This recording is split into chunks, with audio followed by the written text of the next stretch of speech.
yang mana Buya bahagia dengan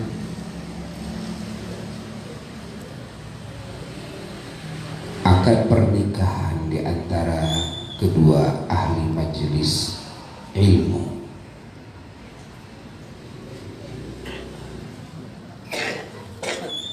Bukan cuma sesama umat Islam saja, tapi juga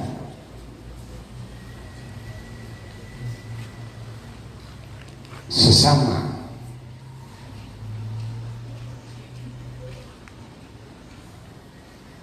masyrabnya, sesama manhajnya, sesama jalannya, bahkan sesama madhabnya, sesama majelisnya. Ini adalah keberuntungan yang sangat luar biasa, dan Buya berharap kepada para jamaah,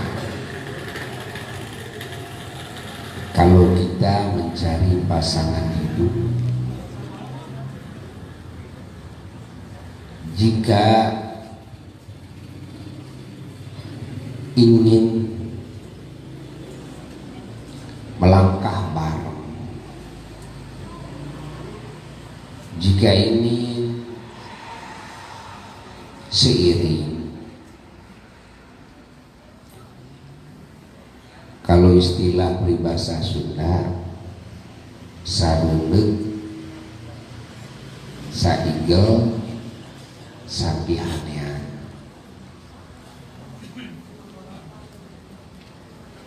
Maka yang harus kita pilih adalah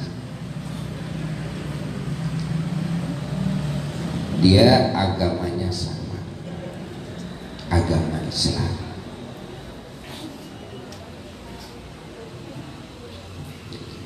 Lalu dia sama ahli sunnah wal jamaah.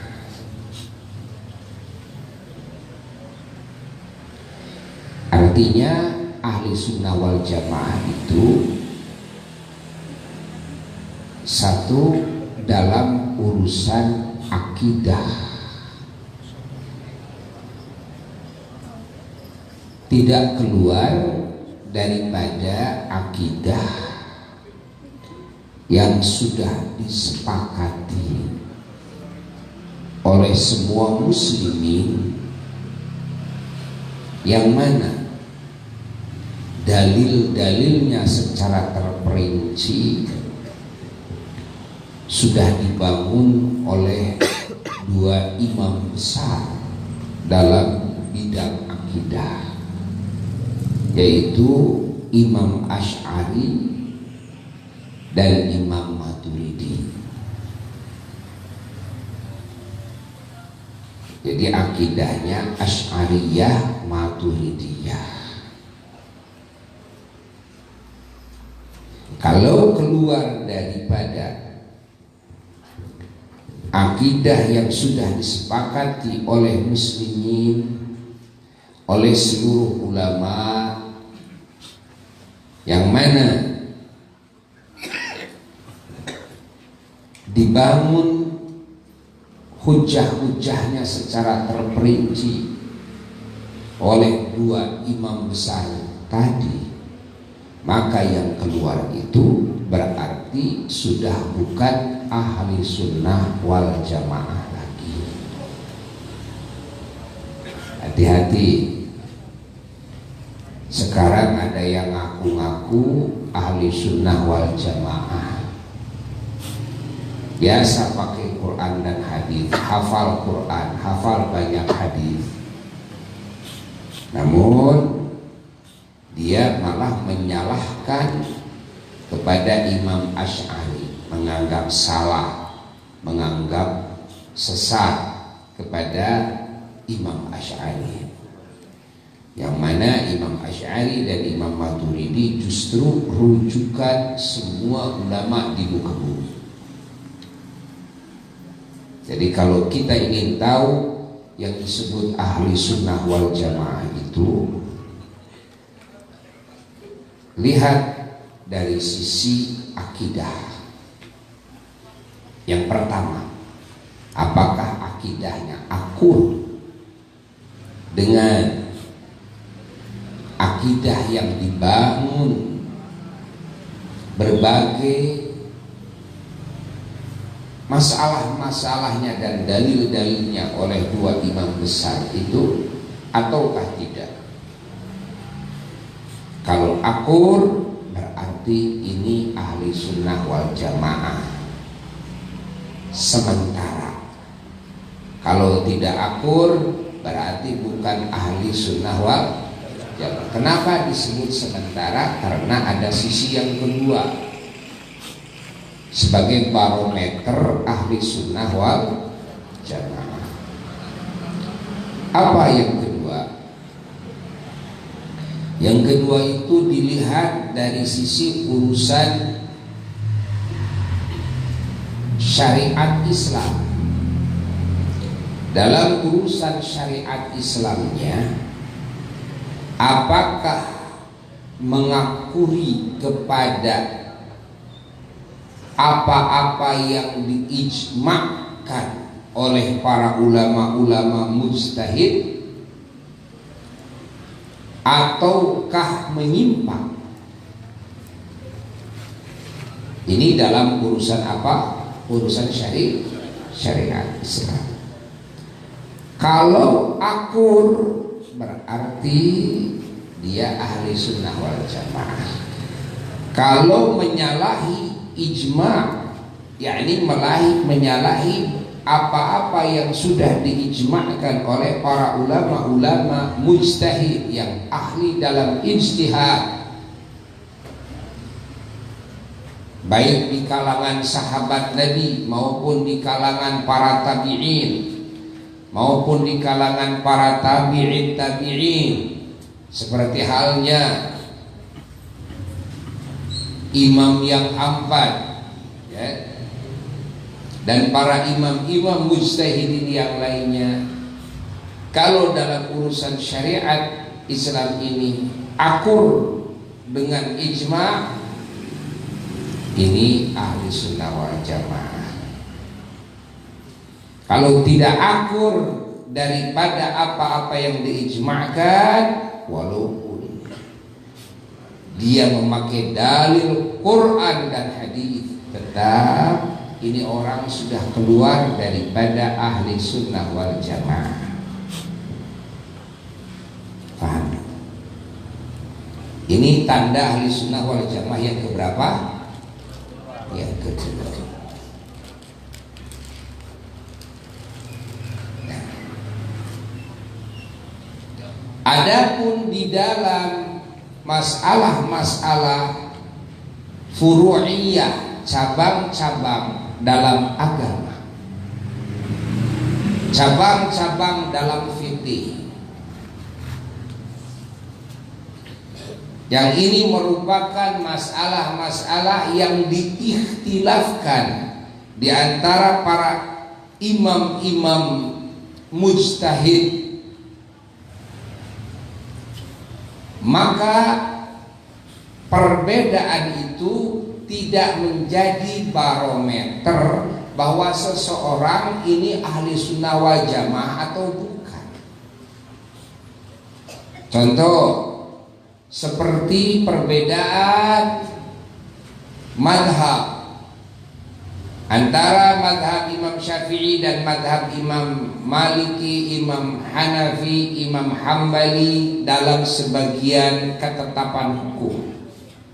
Contoh seperti Al-Imam Syafi'i radhiyallahu ta'ala mensunnahkan kunut subuh, lalu imam mujtahid yang lainnya tidak mensunnahkan.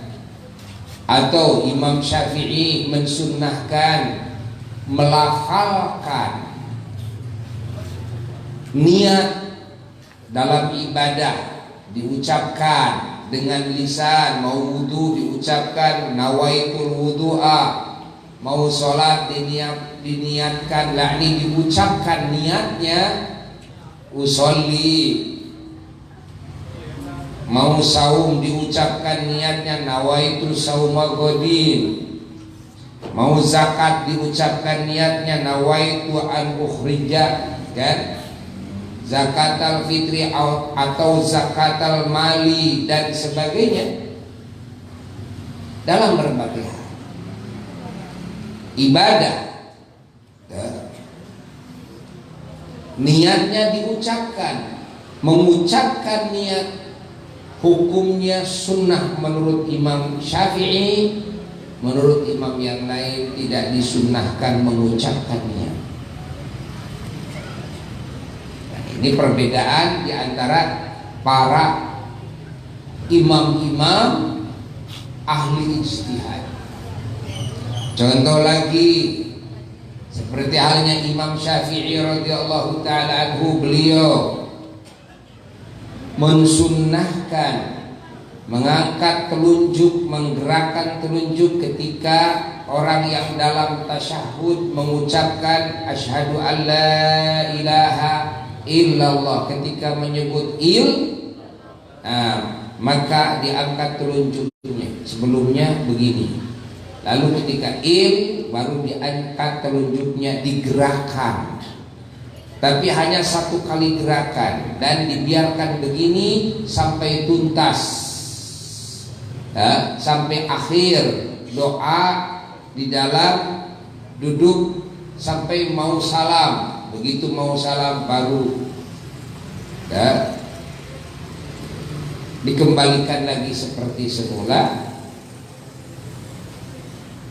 Nah, menurut madhab yang lain disunnahkannya digerak-gerak, digerak-gerak begini, gerak-gerak, terus aja digerak-gerak sampai akhir. Ini adalah perbedaan pendapat di antara para imam-imam ahli ijtihad. Contoh, Imam Syafi'i menetapkan, dan Imam Ahmad ibn Hanbal dan Imam Malik bin Anas, 3 ulama yang memiliki madhab yang besar, membangun madhab yang besar, menetapkan bahwa zakat fitrah harus dengan makanan pokok di daerahnya masing-masing. Daerah A umpamanya beras, makanan pokoknya harus dengan beras. Daerah B makanan pokoknya umpamanya jagung, maka zakat fitrahnya harus dengan jagung. Daerah C makanan pokoknya gandum, harus dengan gandum. Daerah D makanan pokoknya kurma, harus dengan kurma. Sesuai daerahnya, galib-galib di daerah.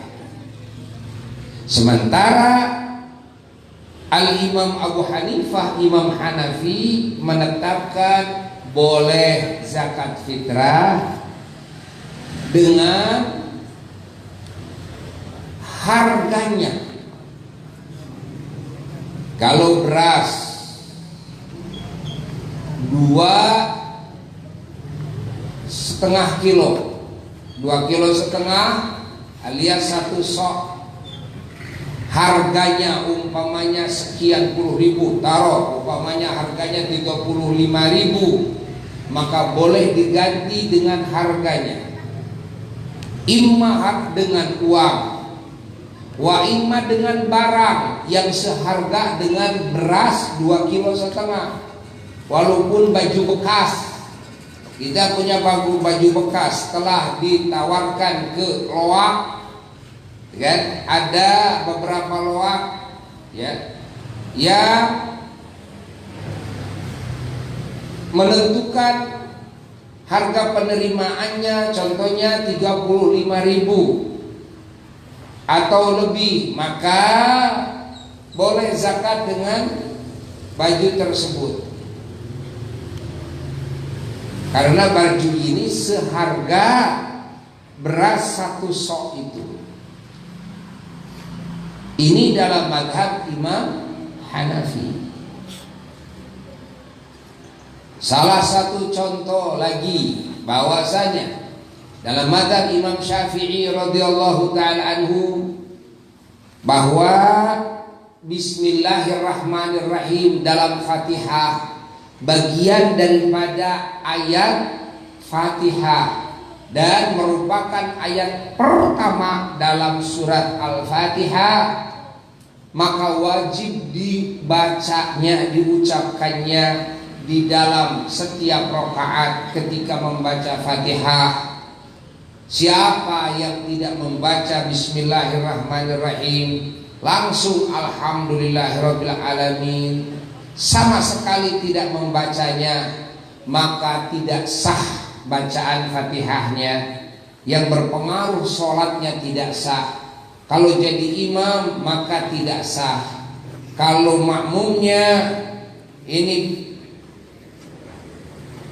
bermadhab Syafi'i lalu imamnya tidak baca Fatihah, tidak baca Bismillahirrahmanirrahim dalam Fatihahnya, betul-betul tidak baca, maka makmum ini tidak sah bermakmum kepada imam yang seperti itu. Ini menurut Imam Syafi'i. Menurut madhab yang lain, bahwasanya membaca Bismillahirrahmanirrahim di dalam Fatihah tidak diwajibkan, dikarenakan Bismillahirrahmanirrahim tidak termasuk kepada ayat dalam surat Fatihah dan tidak termasuk ayat dalam semua surat di awal surat.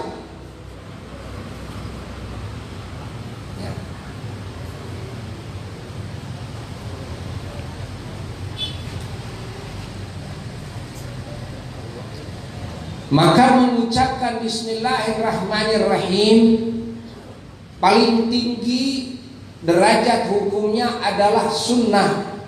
Itu pun sunnah disirkan, tidak dijaharkan, tidak dikeraskan. Kalaupun tidak baca sama sekali, maka sah bacaan Fatihahnya, sholatnya sah. Ini menurut madhab yang lain. Ini perbedaan ijtihad di antara para imam-imam mujtahid. Maka dalam hal ini merupakan cabang-cabang di dalam syariat Islam. Ketika berbeda pendapat di antara para imam-imam mujtahid, ini tidak mempengaruhi kepada masalah ahli sunnah wal jamaah. Ini tidak jadi barometer kan, bagi penentuan ahli sunnah wal jamaah atau bukan. Mereka yang kunut subuh, yang tidak kunut subuh, mereka sama-sama ahli sunnah wal jamaah. Mereka yang mengucapkan niat, yang tidak mengucapkan niat, menganggap cukup dalam hati saja, sama-sama ahli sunnah wal jamaah. Dalam masalah apapun dalam cabang-cabang agama yang tidak diijmakan, tidak disepakati secara keseluruhan oleh para imam-imam mujtahid, ingat, maka jika berbeda tidak mempengaruhi kepada ke ahli sunnah wal jamaahan, ke ahli sunnahan dan ke ahli jamaahan, tidak ada pengaruh sama sekali. Yang menjadi barometer seseorang ini ahli sunnah wal jamaah, lihatlah satu dalam urusan akidah. Kalau keluar daripada akidah-akidah yang sudah disepakati oleh semua ulama, yaitu yang dibangun berbagai permasalahan dan dalil-dalilnya oleh dua imam besar tadi, Imam Asy'ari dan Imam Maturidi, maka kalau menyimpang dari itu, ini bukan ahli sunnah wal jamaah. Kalau akur, ini ahli sunnah wal jamaah. Yang kedua adalah dalam urusan syariat yang diijma'kan oleh semua imam-imam ahli ijtihad. Jika orang ini akur dalam urusan syariat yang diijma'kan dengan apa yang sudah diijma'kan oleh para imam-imam mujtahid, berarti ini ahli sunnah wal jamaah. Kalau tidak akur, berarti ini bukan ahli sunnah wal jamaah.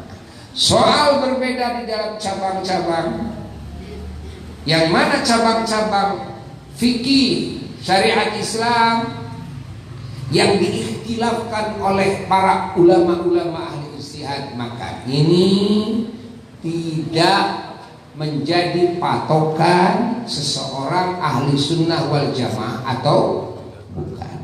Faham? Namun karena keawaman umat Islam, perbedaan dalam urusan fikih pun, dalam cabang-cabang fikih pun, ini sering jadi masalah. Ingat, berapa banyak suami istri sering bertengkar, bahkan sampai banyak yang bercerai karena tidak nyaman dalam rumah tangganya. Bahkan lagi pacaran pun banyak yang putus. Gara-gara apa? Gara-gara tidak nyamannya itu terganggu dengan perbedaan pendapat dalam cabang-cabang fikih, yang seharusnya harus saling menghormati di antara sesama muslim. Jangan mempermasalahkan masalah perbedaan dalam furu'. Silahkan ikuti apa yang diinginkan oleh hati kita untuk diikutinya, tapi jangan menganggap sesat, bid'ah, dolalah kepada yang berbeda pendapatnya dalam masalah cabang-cabang syariat yang diikhtilafkan oleh para imam-imam mujtahid. Namun tabiat manusiawi tetap sulit untuk bisa menerima. Oleh sebab itulah Buya tadi mengatakan, kalau kita ingin harmonis, menjaga keharmonisan dalam rumah tangga, maka carilah teman hidup yang pertama sama akidahnya, seagama. Bukan cuma seagama, sama madhabnya. Bukan berarti salah yang beda madhab dengan saya, bukan. Demi menjaga tabiat dan akhlak kita yang masih belum sempurna, yang akhirnya karena ketidaksempurnaan kita sulit menerima perbedaan itu. Bukan berarti kita menganggap salah kepada perbedaan itu, namun karena masalahnya di diri kita masing-masing, belum sempurnanya akhlak, ya. Maka carilah yang sama madhabnya. Ingat, malah lebih beruntung lagi jikalau di samping sama madhabnya, carilah yang sama gurunya, yang sama majelisnya. Itu lebih baik lagi. Walaupun bukan berarti yang berbeda gurunya itu adalah salah. Walaupun bukan berarti yang beda majelisnya itu adalah salah. Tapi ketika satu guru, ini akan lebih mengikat. Akan lebih mengikat. Dalam satu majelis yang sama, ini akan lebih mempererat. Ini salah satu faktor dalam membangun keharmonisan dalam rumah tangga. Nah, kita lihat banyak bukti ketika ada perbedaan, ya, dalam hal-hal yang barusan disebutkan, walaupun perbedaan itu tidak menghakimi kesalahan atas yang berbeda, maka jikalau tidak ada perbedaan, ini akan lebih bisa membangun keharmonisan di dalam rumah tangga. Karena sering terjadinya permasalahan ketika ada perbedaan dalam hal itu. Banyak cekcok antara suami istri, kan? Bahkan sekarang terjadi karena buruknya akhlak seseorang, sampai-sampai berbeda pendapat dengan orang tuanya, sampai anaknya berbuat tidak baik kepada orang tua. Ada lagi orang tua yang akhirnya berlebihan sampai mengusir anaknya, mengutuk anaknya, gara-gara apa? Berbeda pendapat di dalam cabang-cabang syariat Islam. Nah, bahkan berapa banyak antar saudara menjadi bermusuhan, sekandung. Berapa banyak yang daerah, se-RT, se-RW, sekelurahan ini bisa bertengkar. Gara-gara apa? Gara-gara berbeda, ya, di dalam apa? Cabang-cabang syariat. Yang mana perbedaan ini sudah dibangun oleh para imam-imam mujtahid sebelumnya, yang seharusnya perbedaan ini tidak boleh mempengaruhi kepada keharmonisan dalam berhubungan dengan sesama, baik antar suami istri maupun antar orang tua dan anak, maupun antar tetangga, antar bangsa, antar sesama manusia, antar sesama muslim di muka bumi ini. Ini resep harmonis, ya. Jadi resep harmonis itu adalah diusahakan, ya, yang bukan cuma sama seagama saja, tapi usahakan sama, ya, dalam apa? Dalam madhab, ya, sama dalam madhab. Bahkan sampai seguru itu lebih bagus lagi. Namun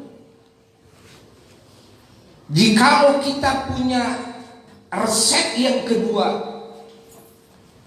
maka perbedaan-perbedaan itu akan mencair ketika jiwa kita memiliki resep yang kedua.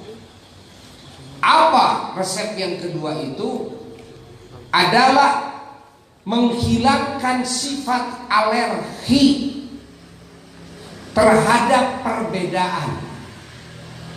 Ingat, terutama perbedaan di dalam adat istiadat, dalam kebiasaan, selama tidak merusak kepada nilai-nilai agama.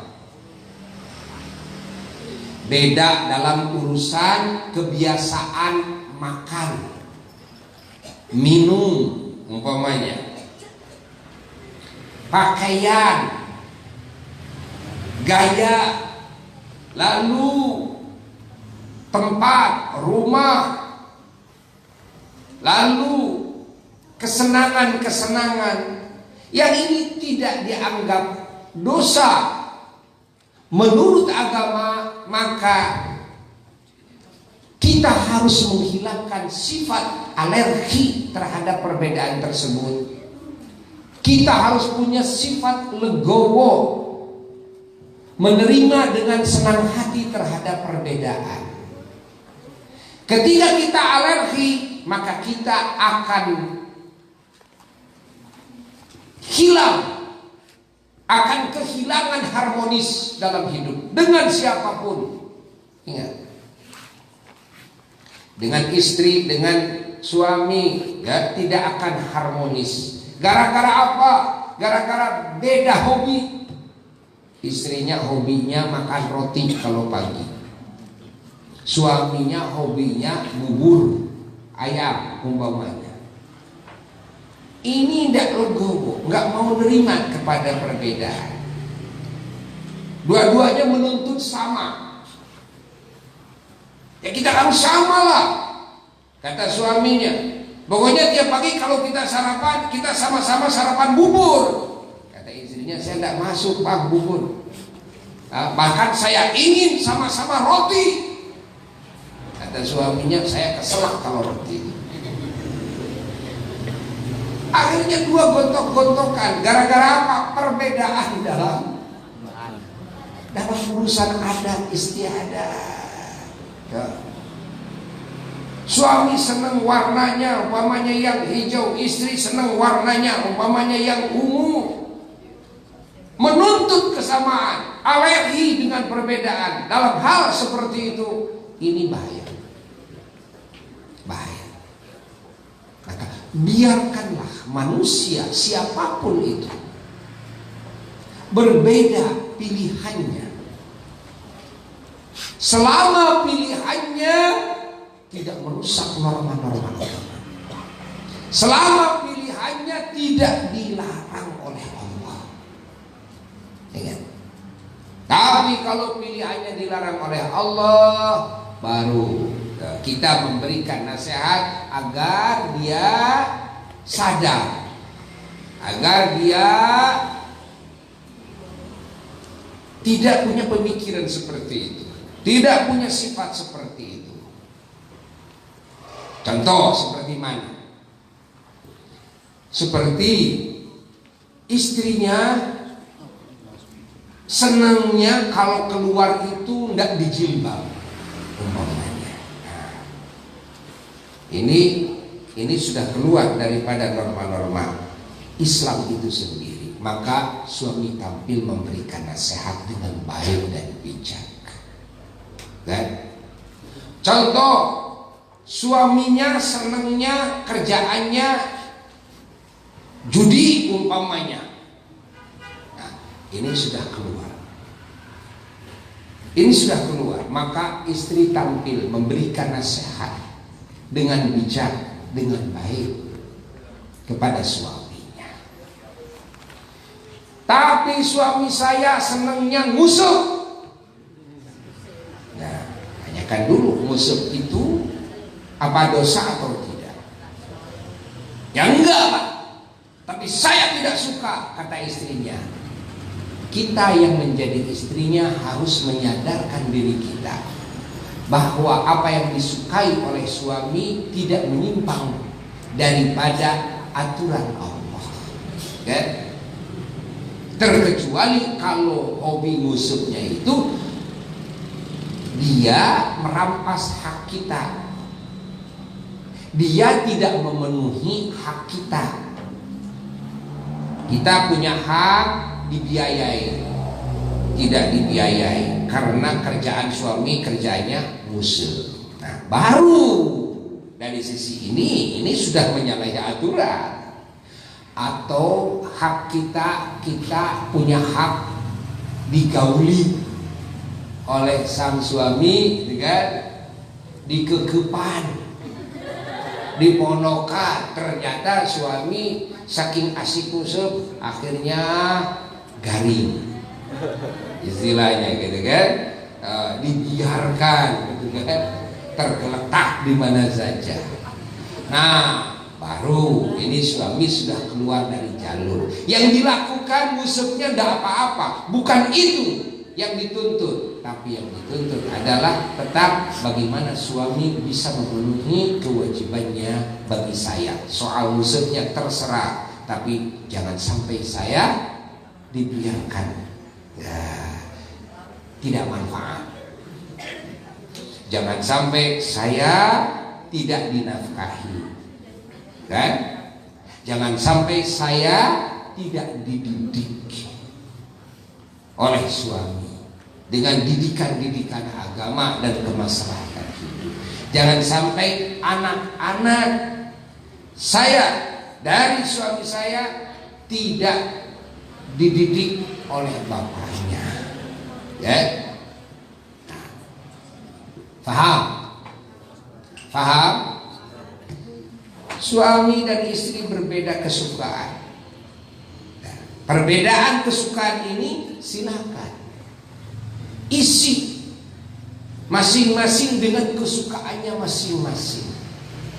Suami senangnya kalau nasi agak keras, ya bikin nasi yang agak keras. Tapi istri senangnya umpamanya yang agak lembek, ya bikin buat istrinya yang agak lembek, makan berjamaah. Yang satu makan nasi yang agak keras, yang satu makan nasi yang agak lembek. Jangan menuntut harus sama, di dalam hal-hal yang ada, di dalam urusan budaya, dalam urusan seni. Ini seninya senangnya begini, yang ini seninya senangnya begini. Jangan pakai komen-komen. Jangan menganggap apa yang disukai oleh orang lain itu jelek. Karena boleh jadi kalau begitu yang lain pun juga punya hak untuk menganggap jelek kepada apa yang kita sukai. Kalau itu dibebaskan menjelek-jelekan kepada apa yang tidak disukai karena berbeda tadi, maka apa jadinya di muka bumi ini? Tidak akan ada keharmonisan di antara kehidupan manusia di muka bumi ini. Pahami oleh kita semuanya.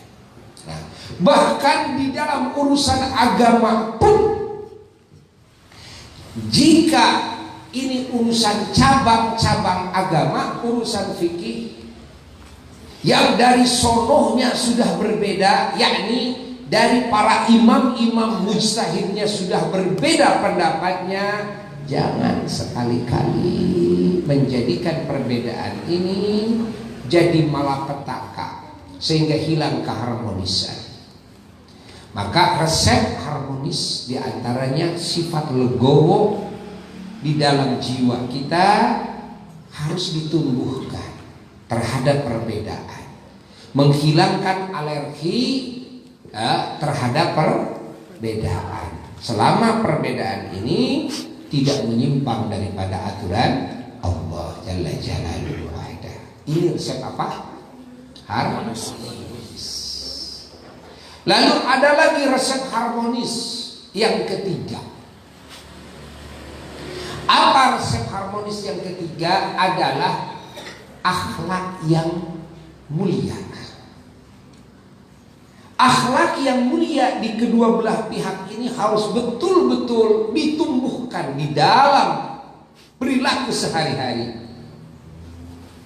dalam ucapan, di dalam sikap, kan?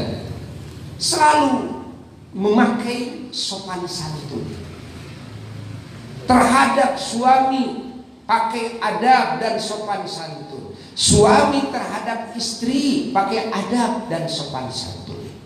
Ketika sopan santun ini hilang dari diri seseorang, maka keharmonisan tidak akan terbangun. Ingat, Tidak akan nyaman hidup satu atap. Hidup bukan cuma satu atap, satu bangsa sekalipun tidak akan nyaman ketika akhlak yang terpuji lenyap, ketika peradaban hilang, ketika sopan santun lenyap, tidak ditemukan lagi. Maka apa yang akan terjadi? Banyak orang yang merasa sakit hati. Ingat, kalau banyak orang yang merasa sakit hati karena sikap yang tidak sopan tadi, apa yang akan terjadi? Kalau dia mampu sabar, maka dia istilahnya makan hati seumur hidupnya. Tapi kalau dia tidak sabar, maka dia akan membalas yang boleh jadi balasannya lebih buruk daripada sifat tidak sopan tadi yang ditimbulkan. Berapa banyak pembunuhan kepada seseorang bukan karena orang yang dibunuh itu pernah membunuh, tapi orang yang dibunuh itu gara-gara tidak sopan. Gitu kan? Hanya ucapan yang tidak sopan, tulisan yang tidak sopan, sikap yang tidak sopan. Contoh, kita sebagai suami, ingat, kita sebagai suami, lalu diajak makan oleh istri, tapi caranya istri ini tidak sopan, ucapannya tidak sopan. Contoh, namanya ini Teddy, ya. Kata Neng Mercy itu, jadi kali urang dahar. Ajakannya kepada kebaikan, mengajak makan, tapi ucapannya tidak sopan. Kira-kira mau nggak diajak makan ini Kang Teddy?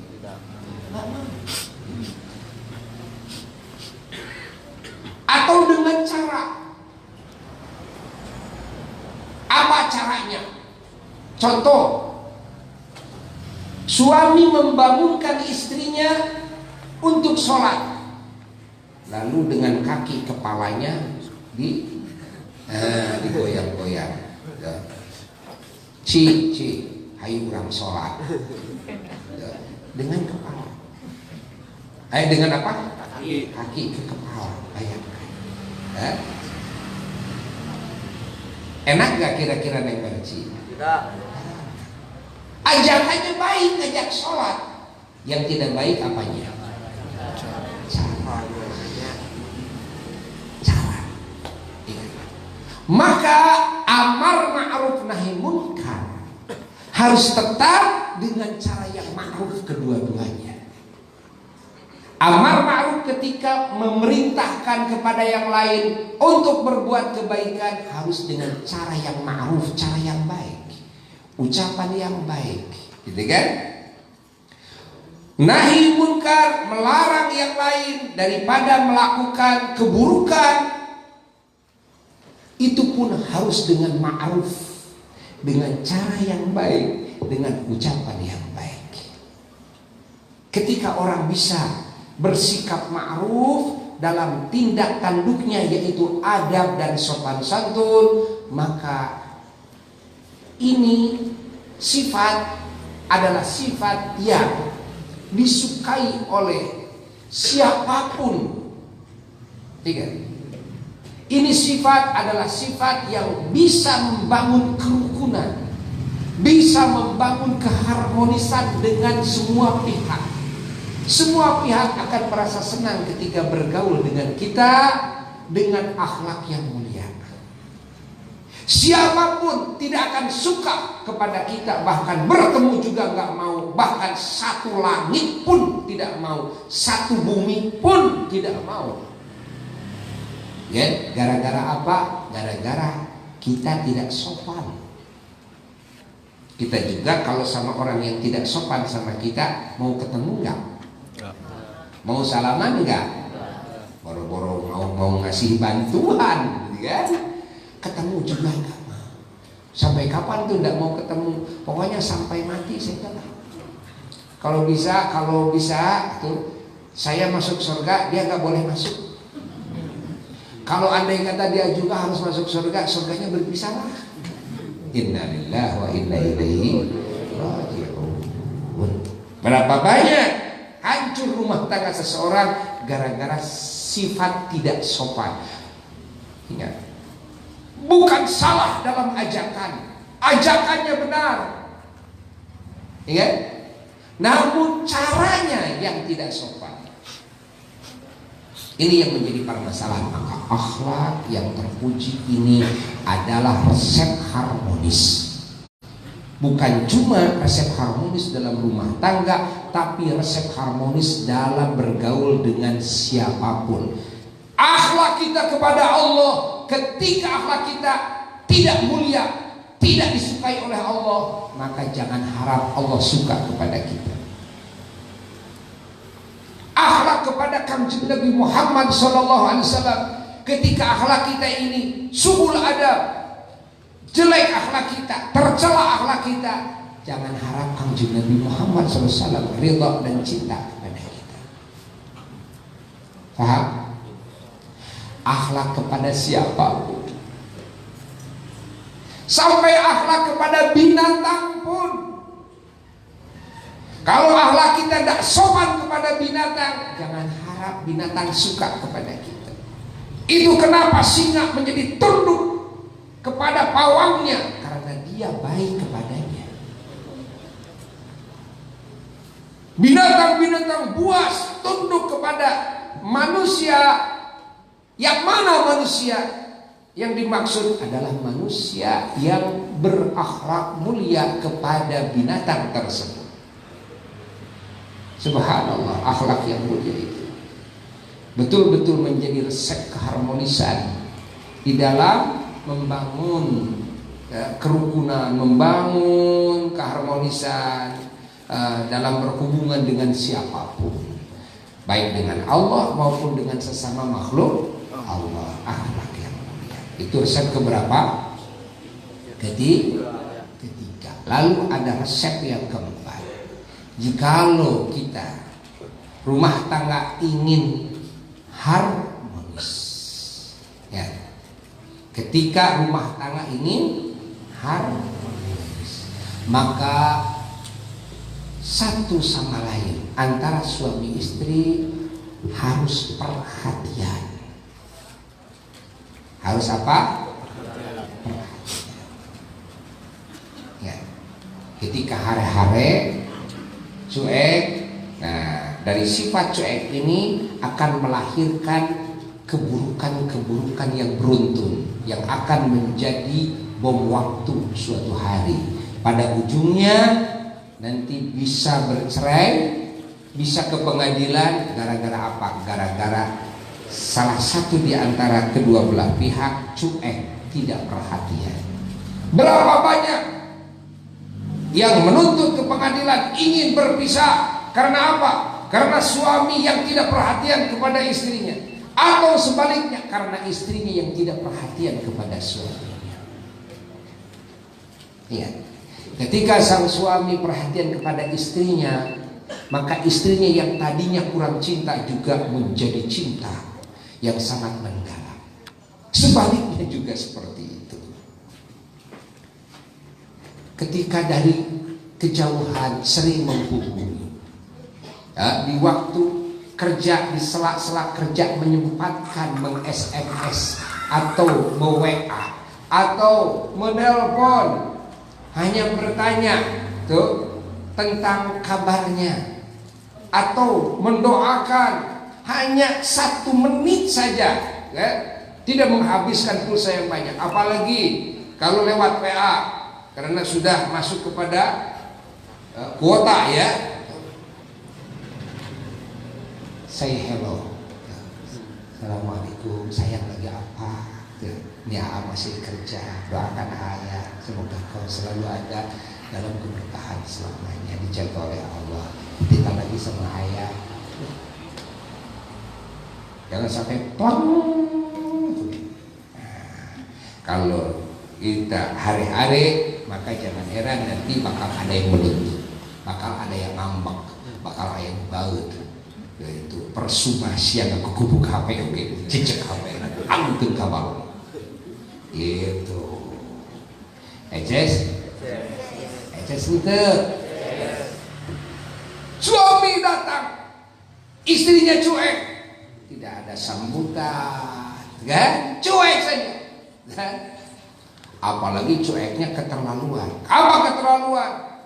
Suami pulang kerja, suami makan, istrinya nyoh HP aja kayaknya. Chattingan dengan teman-temannya. Diajak duduk oleh suami, bersama-sama makan, nggak mau makan, malah di dekat suami makan, ini istrinya chattingan. Diajak ngobrol oleh suami, ngobrol, tapi ini sambil chattingan.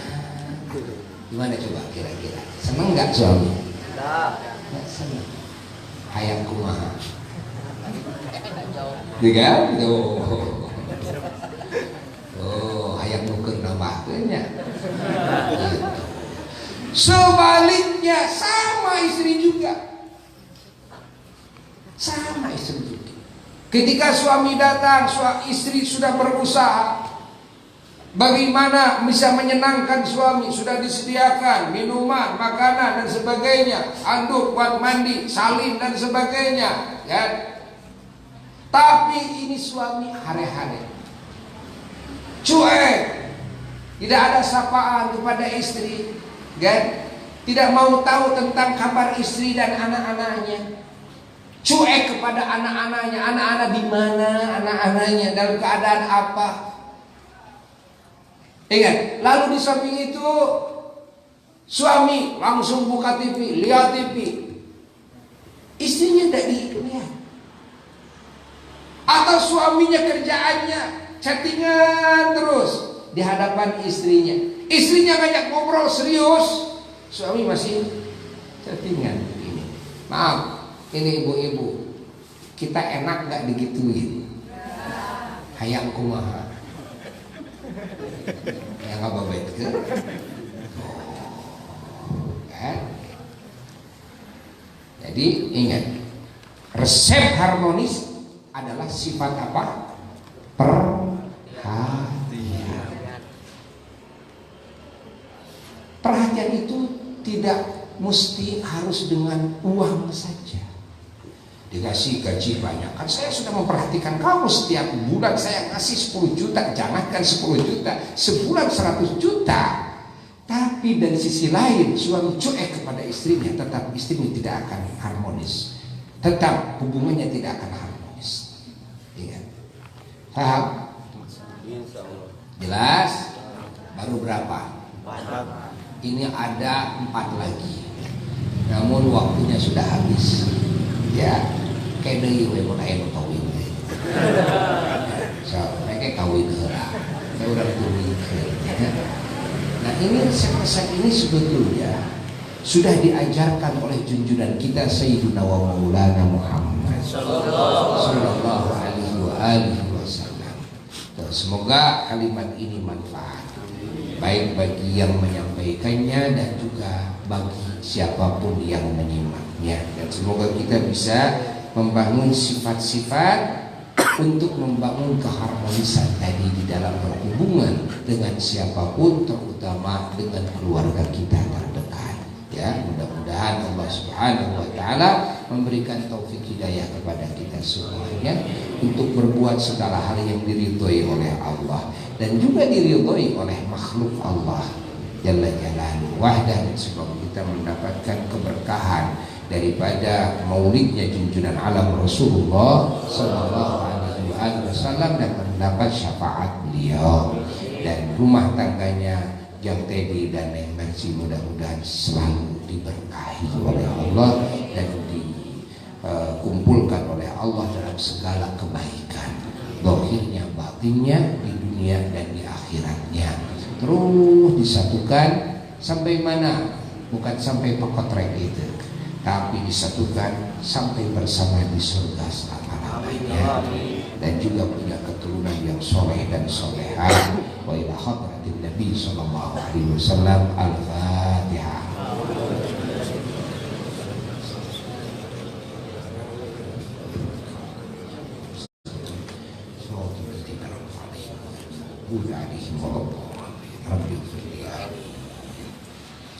Sebelum akhir, Buya mengundang kepada semua umat Islam pada tanggal 2 Desember pagi hari, di hari Ahad pertama tanggal 2 Desember 18